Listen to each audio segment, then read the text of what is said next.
Dasar penjudi sialan, pura-pura lagi. Tadi malam waktu buang-buang uang, kau semangat sekali, kan? Begitu kalah habis-habisan, kau langsung berlutut. Biarpun kau berlutut sampai lututmu hancur, tidak akan ada sekeping koin pun yang keluar. Di mana ini? Bukannya aku masih mengasinkan ikan di pabrik kecap? Sendu, jangan pura-pura. 2 tael perak, tertulis hitam di atas putih. Cap jarimu juga masih ada di sini. 3 hari, paling lambat 3 hari. Kalau kau tidak bisa melunasinya, rumah warisan leluhurmu di dekat jalan pelabuhan ini akan disita oleh rentenir sebagai bayaran. 2 tael, rentenir, rumah warisan. Cap jari, Berani pinjam, harus berani cap jari.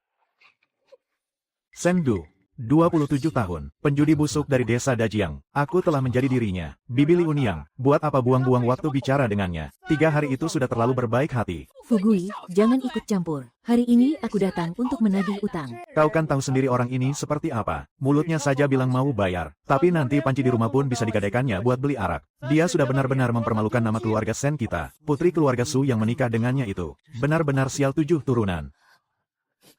Nuo, jangan lihat sayang. Su Kiao, Ibu, istri dan anak perempuan dari pemilik tubuh ini. Utang pemilik tubuh ini kepada mereka jauh lebih besar dari sekadar 2 tael. Adik Su Kiao, kamu masih muda, jangan buang-buang umur dengan sampah ini. Nuo sudah demam parah begini. Mendingan kamu ikut kakak pulang ke rumah orang tuamu. Nanti kakak yang bantu bicara pada ayah dan ibumu. Lagi pula rumah itu adalah milik keluarga Sen. Kamu ini orang luar, sambil bawa anak, mana bisa kamu mempertahankannya? Biar kakak saja yang urus rumah itu. Setidaknya bisa dapat sedikit uang buat bawa Nuo ke tabib. dengar tidak? Mulutnya bilang mau bantu Su Kiao. Padahal matanya terus mengincar tanah itu. Benar sekali. Pekarangan keluarga Sen itu kan letaknya tepat di sebelah dermaga. Kalau sampai jatuh ke tangannya, dijual lagi pasti dapat harga tinggi. Sehari-hari mulutnya manis panggil saudara. Giliran ada masalah begini, dia lebih cepat menikam dari orang luar. Sendu, ngomong dong kamu. Jangan cuma berlutut dan pura-pura bisu. Kamu pikir utangmu bakal lunas. Penjudi busuk bilang tobat 100 kali pun. Sama sekali tak ada artinya kalau tak keluar uang sepeser pun. Surat utangnya, coba kulihat.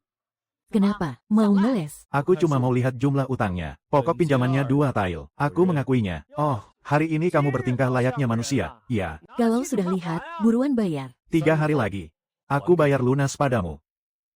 Kumpulkan 2 tael perak dalam 3 hari. Itu sih sama saja menyuruhnya merampok. Dengan kemampuannya yang cuma segitu, mau cari kerja kasar di dermaga saja. Takkan ada yang sudi menerimanya. Kalau dalam 3 hari uangnya tidak terkumpul, rumah leluhurmu ini akan disita sesuai aturan lintah darat. Jangan salahkan aku kalau bertindak kejam nanti. Baiklah. Sendu, aku sama sekali tidak setuju dengan ini. Atas dasar apa kamu berani memutuskannya sendiri? Kiaoer, Rumah peninggalan ini adalah satu-satunya kenangan dari ayah dan ibu. Kamu menghabiskan seluruh tabungan kita di meja judi saja belum cukup. Sekarang, bahkan bagi kami ibu dan anak, satu-satunya tempat untuk berlindung, mau kamu korbankan juga.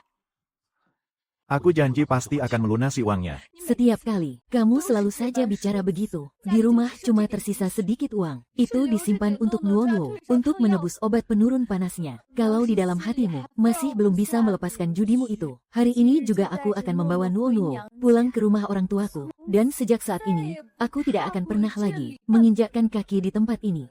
Kiaoer, percayalah padaku sekali ini saja. Mulai sekarang, aku tidak akan pernah lagi menginjakan kaki di tempat judi. Hei, kalian semua dengar itu. Dia bilang tidak akan berjudi lagi. Kalau menurutku, Matahari hari ini pasti akan terbit dari barat.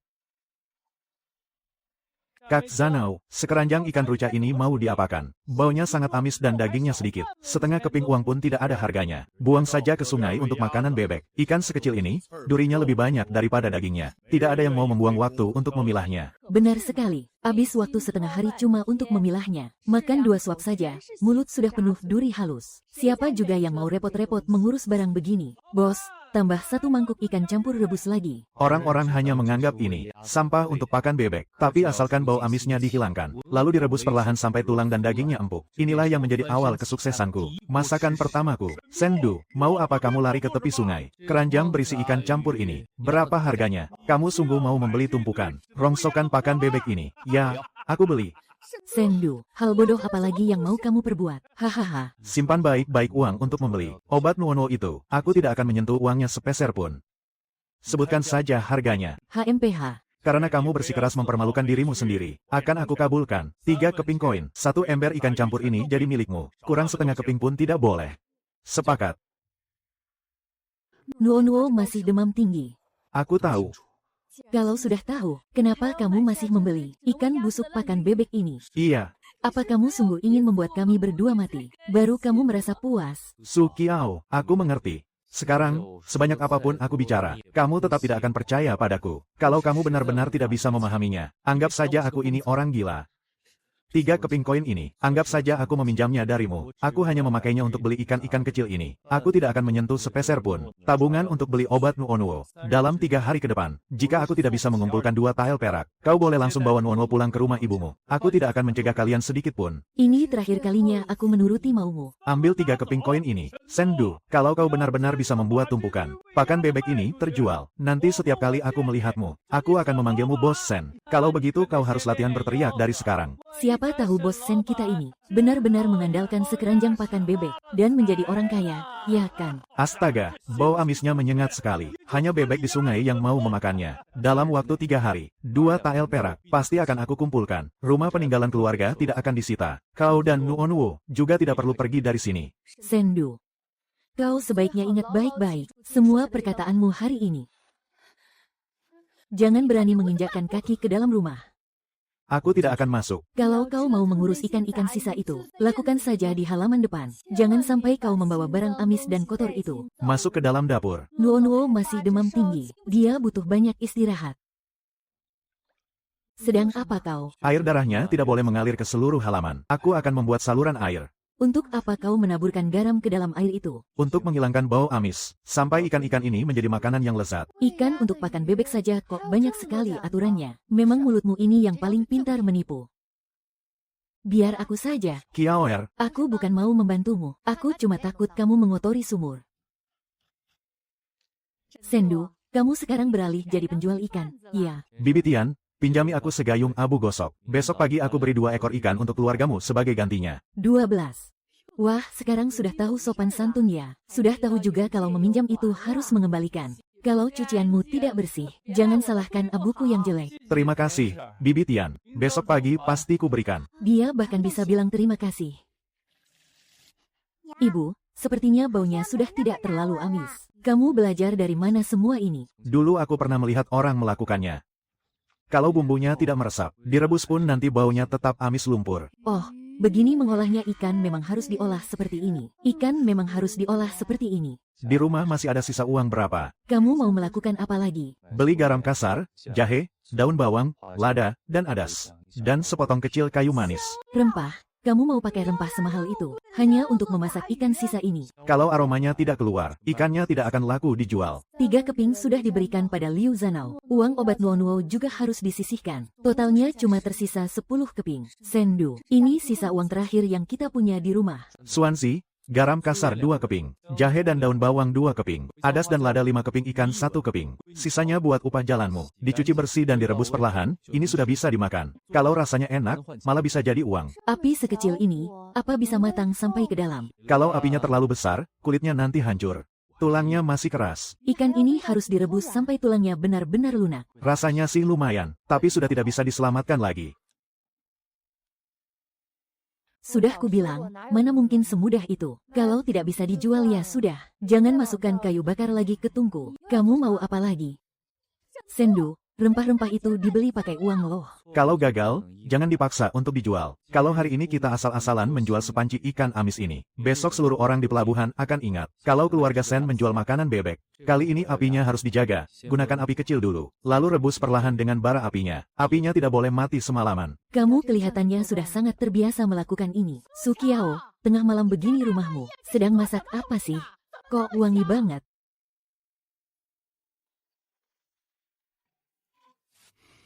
Kali ini berhasil. Ibu. Demammu belum turun. Kenapa malah keluar kamar? Wangi sekali. Ibu, aku lapar. Panas-panas kamu saja yang suapi dia. Kamu saja, ini panas sekali. Tolong suapi dia. Ikan kecil ini durinya banyak. Apa aman dimakan anak-anak? Durinya sudah sangat lunak. Beri dia coba sedikit saja dulu. Pelan-pelan ya, kalau kepanasan dimuntahkan saja. Ibu, enak sekali. Makan pelan-pelan, sayang. Kemarin bubur saja dia tidak bisa telan. Pagi ini dia malah mau makan. Ini sungguhan sekeranjang ikan dari pelabuhan itu. Ikan kecil yang biasanya untuk pakan bebek itu. Iya, Besok sudah bisa kita jual. tapi resepnya harus kuubah sedikit lagi, Masih mau diubah? supaya teksturnya bisa lebih renyah. Su Kiao, keluargamu ini sebenarnya masak apa sih? Wanginya ini bikin aku tidak bisa tidur semalaman. Ibu, ikan buatan ayah wangi sekali. Besok aku ikut kamu ke pasar. Kamu mau ikut? Bukan untuk membantumu, aku pergi untuk pegang uangnya, biar kamu tidak menghamburkannya lagi. Keluarga siapa yang masak daging sepagi ini? Kok wangi sekali. Kelihatan sekali kamu jarang masak. Wangi begini mana mungkin daging rebus. Ini lebih mirip wangi ikan. Mau istirahat sebentar? Tidak usah.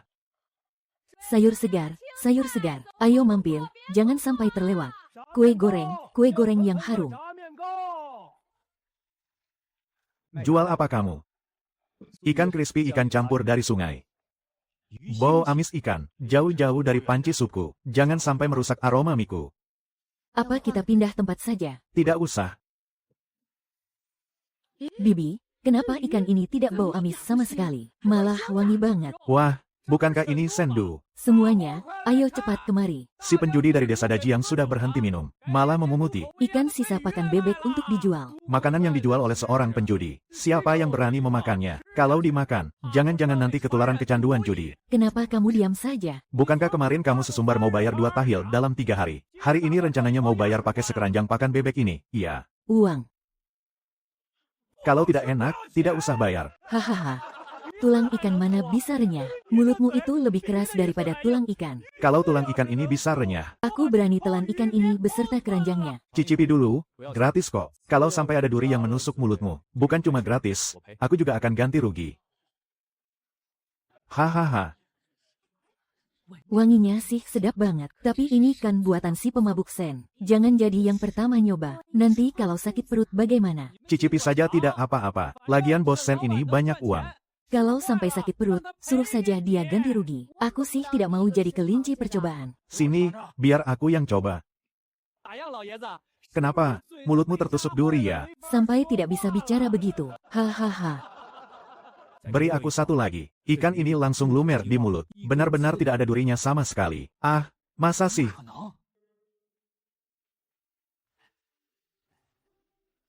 Tolong beri aku semangkuk penuh. Mau ku bawa pulang untuk lauk pelengkap. Ini uangnya, terima ya. Ikan ini kalau dimakan bareng mie kuah beningku, pasti rasanya akan jauh lebih nikmat. Jangan berebut, antre satu persatu ya. Cuma pegang sedikit saja kok, memangnya kenapa? Ini kan makanan untuk dimakan. Jangan diambil pakai tangan kosong. Kalau mau cicipi, biar aku yang ambilkan. Ikan sisa untuk pakan bebek, malah bisa disulap jadi dagangan laris olehnya.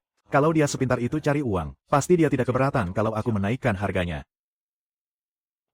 Mandor Liu, 2 keranjang ikan kecil, totalnya 6 keping koin, 3 keping per keranjang. Itu kan harga beberapa hari yang lalu. Sekarang harganya sudah naik, 50 keping koin. 50 keping untuk sekeranjang ikan pakan bebek. Mandor sepertinya memang tidak berniat menjualnya. Jual dong, masa tidak kujual? Harganya 50 keping sekeranjang. Terserah kau mau atau tidak. Kalau begitu, aku tidak akan berurusan denganmu. Ikan-ikan di sepanjang dermaga ini, mulai sekarang harus ditimbang di pasar ikanku dulu. Hei Sen, kau tidak akan bisa menghindar dariku. Kek, jual saja ikan kecilnya padaku. Ku bayar dengan 4 keping koin. Lebih tinggi 1 keping dari bos Liu. Mending ku jadikan pakan bebek. Daripada ku jual padamu. Dikasih uang pun takkan ku jual. Bos Liu yang membeli ikan-ikan besar kami. Satu kata darinya bisa memutus mata pencaharian keluargaku. Apa 4 keping koinmu bisa menghidupi seluruh keluargaku? Sudahlah, kau tanya siapapun mereka pasti menggeleng. Dia sudah memberi peringatan ke semua kapal. Dermaga ini benar-benar sudah diblokir rapat. Kalau kita tidak dapat ikan, besok kita harus bagaimana? Kita cari terus sampai dapat. Bos Liu sangat berkuasa di daerah sini. Semua desa di sekitar sini mengenalnya. Bagaimana kalau dia sudah memberi peringatan sebelumnya? Kalau begitu, kita cari orang yang hidupnya tidak bergantung padanya. Pintu halamannya terbuka. Keluarga ini sepertinya punya. Ibu, ikan jenis ini bau amis dan banyak durinya. Biar ku bawa untuk pakan bebek saja ya. Dasar anak pemboros. Bagaimanapun juga ini tetap daging. Tapi masakan ibu rasanya tidak enak. Permisi, Bu. Kalian mau apakan ikan-ikan ini? Kenapa? Kau mau membelinya? Dibeli boleh, diolah juga boleh. Diolah bagaimana maksudmu? Kalian yang siapkan ikannya, aku yang memasaknya. Separuh ku berikan pada kalian, separuhnya lagi untukku. Dimasak sampai tulangnya lunak. Tumpukan ikan kecil ini durinya banyak dan dagingnya sedikit. Kalau kalian bersihkan sendiri, cabut durinya sampai gelap pun tidak akan bisa dimakan dengan nikmat, malah menghabiskan waktu berjam-jam. Kalau durinya tidak dimasak sampai lunak, nanti bisa menusuk mulut. Tapi kalau kematangan, ikannya malah hancur. Sini, biar aku saja yang memasaknya malam ini untuk kalian. Besok pagi, kalian sudah bisa menikmati seporsi ikan teman minum yang durinya pun lunak. Tidak perlu bayar sepeser pun. Ibu, beberapa hari yang lalu di dermaga, ada yang menjual ikan lunak itu. Katanya, sampai ke durinya pun bisa dimakan. Bagaimana kalau timbangannya dicurangi? Keluarga Helaugen, 1 ember ikan campur, campuran ikan karper dan ikan wader. Ada timbangan tidak? Biar aku ambilkan. Keluarga Helaugen, ikan campur 160 liang, mulai direbus menjelang malam. Kalau suhunya sudah pas, durinya pasti akan melunak. Ayah, apakah durinya sudah lunak? Ibu, keluarga Sen sudah datang. Wah, ternyata benar-benar sudah jadi. Ikan seberat 160 liang semalam, menyusut setelah matang. Ini bagian untuk keluarga kalian, silakan ditimbang sendiri. Wah, kalian benar-benar berani menyuruhku menimbangnya ya. Semuanya harus jelas di depan mata, supaya nanti tidak ada salah paham. Ya ampun, durinya benar-benar sudah lunak. Ini sungguhan ikan sisa makanan bebek itu. Sampai ke tulangnya pun terasa gurih. Bibi He, siapa yang memasak ikan ini? Wangi sekali aromanya. Aku yang berada di ujung timur desa saja bisa mencium baunya. Kalian yang menyetorkan ikan ke keluarga Sen. Lalu mereka akan mengolahnya tanpa biaya sepeser pun. Setelah matang, separuhnya akan dikembalikan kepada kalian. Semuanya dicatat dengan rapi dan ditimbang langsung di depan mata. Suamiku, baru saja menjaring ikan pagi ini. Ikan yang besar sudah diolah menjadi ikan asap. Ini sisa ikan-ikan kecilnya. Apakah bisa direbus juga? Bicaranya satu persatu. Ya, sebutkan dari keluarga mana dan berapa kati jumlah ikannya. Kapan kalian akan mengantarkannya? Wah, Bisnis bos Sen lumayan laris. Iya, si Sen ini hebat juga kemampuannya. Beli ikannya sampai masuk ke pekarangan orang. Kalian minta dia yang mengolahnya, lalu dicampur dengan ikan mati dan ikan busuk. Siapa yang bisa bedakan? Kalau sampai sakit perut, siapa yang mau tanggung jawab? Benar juga kata dia, iya. Tabib Sun, tolong bantu nilai, ikan sungai ini kotor atau tidak? Ikan ini kamu yang masak. Iya. Tapi omongan dia tadi, ada benarnya juga. Ikan mati, ikan sakit, atau ikan sisa semalam, dimasak seenak apapun tetap tidak boleh dimakan. Dengar, tidak, memangnya kamu tahu dia pakai ikan busuk? Biar ku beritahu apa standarnya. Kalau kamu memang mau belajar, makanan yang masuk ke dalam mulut, memang harus dijaga seketat mungkin. Ikannya dari mana? keluarga Helaugen, diambil kemarin, ikan hidup 160 tahil, masuk kuali pada waktu Yu. Rasanya lumayan enak, pengolahannya juga bersih. Ikan yang asal-usulnya tidak jelas, tidak kami terima. Ikan busuk, tidak kami jual. Setiap kuali ikannya dari rumah siapa, dan jam berapa mulai dimasak, semuanya dicatat. Ikan mentah dan ikan matang, pisau dan talenannya dipisah. Masih ada lagi, pengantar barang harus cap jempol. Kalau begini sih sangat jelas. Kalian pemuda Sen ini memang hebat. Asal-usul ikannya jelas, dan semuanya dicatat dengan rapi. Cuma mulutmu saja yang kotor, hahaha. Tapi buku catatannya kan ada di tanganmu. Beli dari kedai mana? Semuanya kamu yang tentukan. Kalau kamu bilang jangan, aku tidak akan sentuh wajannya. Kamu tidak takut aku menghambat penghasilanmu? Aku percaya padamu. Kamu yang mengukirnya. Kalau tidak diberi tanda rahasia, orang bawa ikan dari tempat lain, lalu menuduh kita, bagaimana? Beberapa hari ini kita sibuk mengolah dan membaginya. Setelah ikannya terjual, dipotong biaya kayu bakar, garam, dan kertas minyak. Kita baru mengumpulkan 1 tael lebih. 35 koin. Masih jauh dari 2 tael. Jual eceran untungnya kecil. Besok kita ubah cara jualnya. Ubah lagi. Ikan goreng renyah siram mie. Hei, bocah Sen, hari ini buka lapak di sebelahku lagi. Hari ini bukan cuma di sebelah. Kita jualan bareng. Uang mie untukku, uang ikan untuk kalian. Pembukuannya dipisah. Bos Su yang pegang pembukuan. Aku sih tenang saja, sampai durinya pun renyah. Porsinya benar-benar bikin kenyang. Bos, beri aku 1 mangkuk juga. Aduh, abis makan ikan dari kedainya, ada yang lewat nih. Sudah kubilang dari awal, makanan bebek pantang dimakan manusia. Cepat lapor ke petugas. Makan porsi yang mana, dan jam berapa? B baru saja. Bagus, mari kita buktikan di depan umum. Ikan kami jelas asal-usulnya. Wajan kami ada waktu masaknya, dan kertas minyak kami ada tandanya. Silakan Tuan periksa. Siapa yang keracunan? Dari mana asal barang ini? Asal-usul serta pengantarnya, dan waktu dimasaknya, semua tercatat di sini. Setiap porsi pada hari ini, sudah dicap dengan tanda toko Sen. Ini barang keluarga Sen atau bukan? Sekali periksa akan langsung ketahuan. Aturan ini kau yang buat, dan Tuan Sun yang menetapkannya. Ikan ini sudah membusuk. Kertas minyaknya juga tidak ada capnya. Ini sama sekali bukan milik keluarga Sen. Lalu dari mana asal ikan ini? Itu Mandor Liu. Dia memberiku satu untai uang, menyuruhku membuat kekacauan, dan memfitnah pedagang. Ikut aku ke kantor pengawas pasar dan jelaskan semuanya. Ternyata dia yang berbuat jahat. Penderitaan kita kali ini tidak sia-sia. Ekornya sudah mulai kelihatan. Wah, ku dengar si pemabuk sudah dapat banyak uang. Iya, Bibi Liu Niang. Ini uang 2 tael. Silakan kau periksa. Kau benar-benar bisa membayarnya. Uang pokok tetap uang pokok. Bunga tetaplah bunga. Bunganya 1 tael. Kalau hari ini kurang 1 keping tembaga saja, rumah leluhur ini tetap jadi jaminanku. Memangnya perempuan sepertimu bisa paham? Hari pertama Bibi Liu Niang datang, aku sudah menyalin perjanjian aslinya. Di situ tertulis uang pokok 3 tael, dan tidak ada bunga sama sekali. Kertas ini terlalu baru, tintanya juga bukan dicap pada hari yang sama. Juru tulis Liu. Tolong kau yang periksa. Tulisan di perjanjian lama ini memang aku yang menulisnya. Di perjanjian aslinya, aku tidak sengaja. Ada tetesan tinta di sini. Berhenti. Soal surat perjanjian palsu ini, tetua desa harus menyelidikinya sampai tuntas. Utang Sendu sudah lunas. Mulai sekarang, mie buatanku ini akan sangat bergantung pada ikan crispy keluargamu. Ayah, apa setelah ini? Akan ada ikan lezat setiap hari. Selama ayah tidak malas, pasti selalu ada. Kemarin Xiaoxi membawa ikan crispy buatanmu ke kedai kami. Aromanya sangat harum. Entah apakah kamu bersedia menjadi pemasok untuk restoran kami. 50 kati setiap hari. Sanggupkah kamu memenuhinya?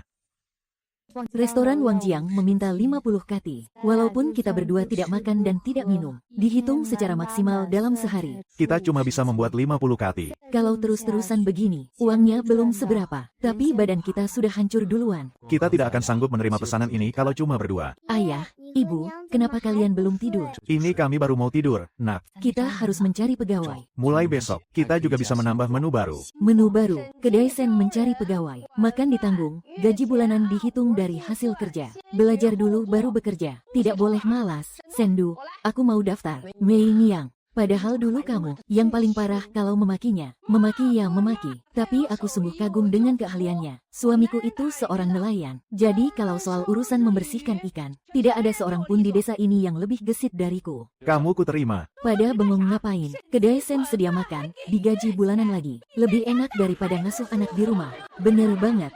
Jangan desak-desakan. Satu-satu.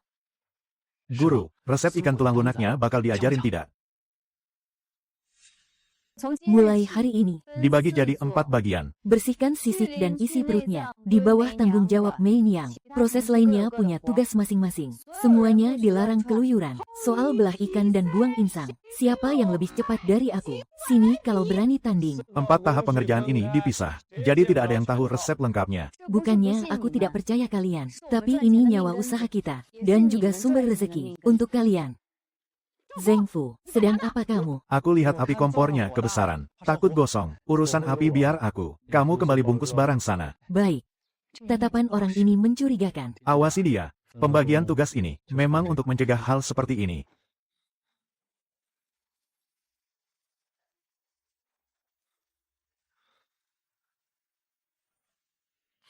Kurang garam, rasanya jadi hambar. Gentong yang ini kelamaan difermentasi. Asam sekali.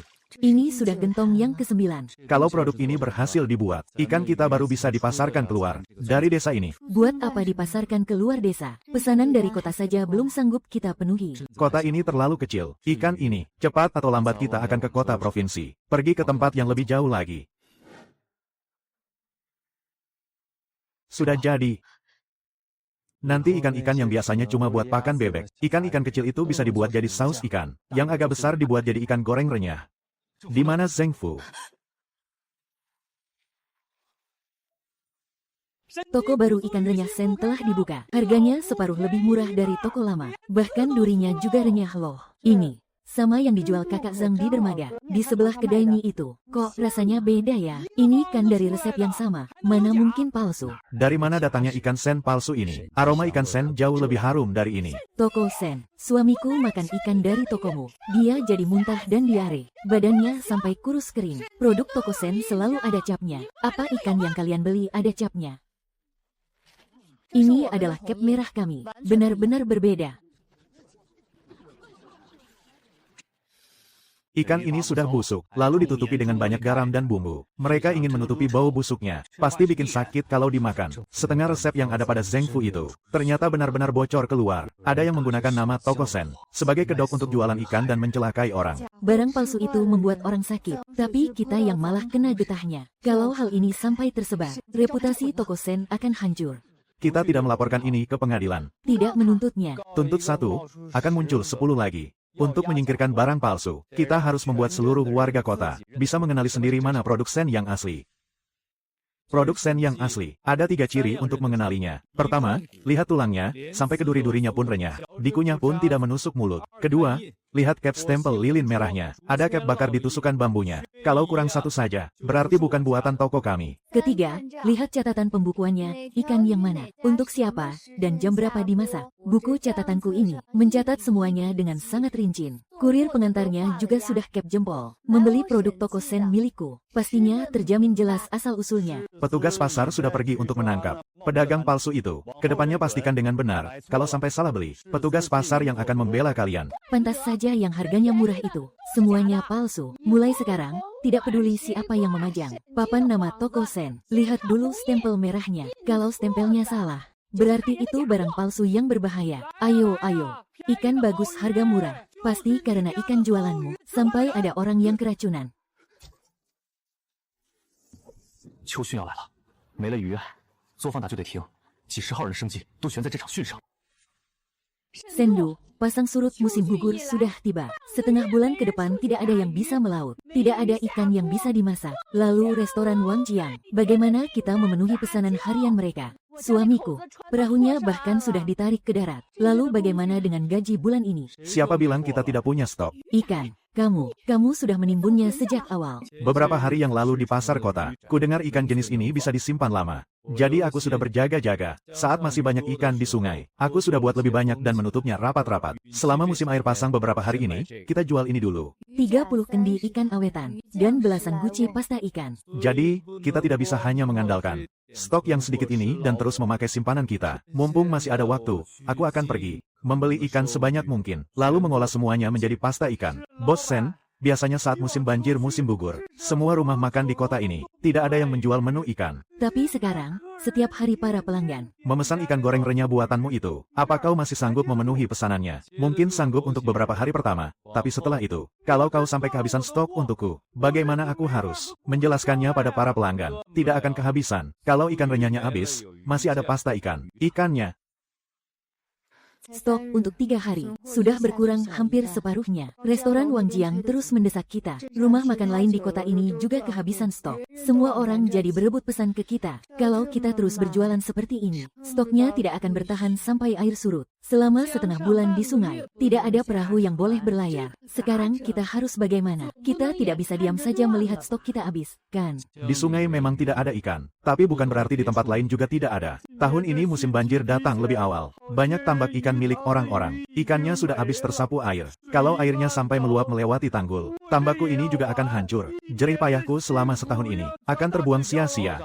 Kalau kau memanen tambakmu sekarang, aku akan membeli semua ikanmu. Kau sungguh mau membeli semuanya? Aku beli dan timbang langsung di depanmu. Catat bonnya juga di depanmu. Bayar tunai di tempat. Harganya jauh lebih adil daripada kamu bawa sendiri. Untuk dijual ke kota, kamu tidak perlu khawatir ikannya mati. Aku juga tidak pusing kehabisan bahan baku, sama-sama untung. Sepakat aku suruh orang turun ke tambak untuk tangkap ikannya sekarang. Tambak ikan keluarga Wang. Panen ikan tambak dimulai. Timbang di tempat dan kep jempol. Beberapa hari ini tidak ada kerjaan di ladang. Tadinya aku berpikir, mau turun ke sungai jaring ikan untuk lauk makan. Siapa sangka, malah bisa dapat kerja di tempatmu. Musim banjir begini, tidak ada yang boleh turun ke sungai. Bahaya sekali. Ikan yang utuh kita jadikan ikan crispy, untuk dikirim ke restoran Menara Wang Jiang. Yang kecil dan hancur, semuanya kita masak jadi saus. Bisa disimpan lama dan dijual ke tempat jauh. Tidak masalah.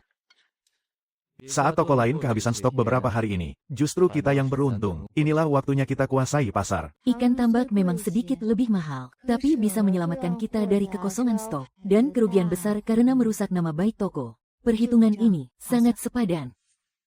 Setengah bulan ini, semua keluarga kehilangan pemasukan. Cuma pabrik milikmu ini, yang lampunya tidak pernah padam. Benar sekali waktu lagi menganggur kemarin. Rasanya sungguh tidak enak. Tapi ujung-ujungnya berkat dapur Bos Sen, aku malah berhasil mengumpulkan uang untuk biaya makan selama 1 bulan. Banjirnya sudah surut. Ikan-ikan di sungai juga sudah kembali. Mulai sekarang, kita tidak hanya menampung ikan sungai. Yang di kolam juga sekalian dipanen saja. Pasokan dari sungai dan kolam tidak boleh putus. Bos Sen, sekarang, hanya menara Wangjiang milikku yang setiap hari bertahan berkat pasokan ikan crispy dan ikan segarmu. Pelanggannya sampai membeludak. Aku benar-benar salut padamu. Saat musim banjir begini, orang lain tidak punya ikan untuk dijual. Tapi kamu malah memanfaatkan waktu setengah bulan ini untuk membuat namamu semakin terkenal. Saat musim banjir tiba, kita sudah mengamankan stok ikan dan sausnya. Di saat barang sedang langka, kita tetap punya stok. Itulah kehebatan yang sebenarnya. Kedepannya, pesanan pasti akan semakin banyak. Mengingat olahan ikanmu ini awet dan tahan lama. Kalau cuma dipasok untuk menara Wangjiang milikku, rasanya sayang sekali. Melewati musim banjir kali ini, kita tidak hanya terhindar dari kerugian, tapi malah mendapat untung lebih banyak dari biasanya. Kalau cuma mengandalkan menara Wangjiang dan eceran di kota, mereka tidak akan sanggup menghabiskan semua barang ini.